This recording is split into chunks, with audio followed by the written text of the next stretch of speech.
तुम्हाला माहिती आहे का, धुळ्यामध्ये एक असा गणपती आहे ज्याला खुनी गणपती म्हणतात.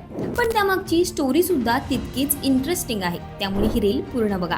1895 मध्ये खांबेटे गुरुजींनी धुळ्यात गणपतीची स्थापना केली. या गणपती बाप्पाला एका वेगळ्या आणि खास परंपरेमुळे ओळख मिळाली. या गणपतीची विसर्जन मिरवणूक 1000 वर्ष जुन्या शाही जामा मशिदीच्या जवळून जाते. यावेळी पालखी मशिदीवरून जात असताना इंग्रजांनी फोडाफोडीचं राजकारण केलं होतं. अचानक त्यावेळी तिथे पालखीला विरोध केला गेला आणि त्याच वेळी तिकडे हाणामारी सुरू झाली. त्यावेळी ब्रिटिशांनी जमावांवर गोळीबार केला. या गोळीबारात अनेक जणांचा मृत्यू झाला आणि अहिराणी भाषेत सांगायचं झालं तर त्या मशिदीजवळ खून पडणार. खून नि मसीद, गणपतीना वक्तले तथा खून झाया, असं तिथले लोक सांगू लागले. आणि मग या चर्चांमुळे मशिदीला खुनी मशीद आणि गणपती बाप्पाला खुनी गणपती हे नाव पडलं.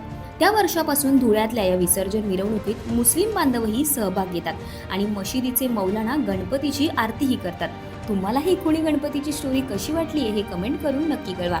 आणि अशाच इंटरेस्टिंग स्टोरीसाठी संवाद सेतूला फॉलो करायला विसरू नका.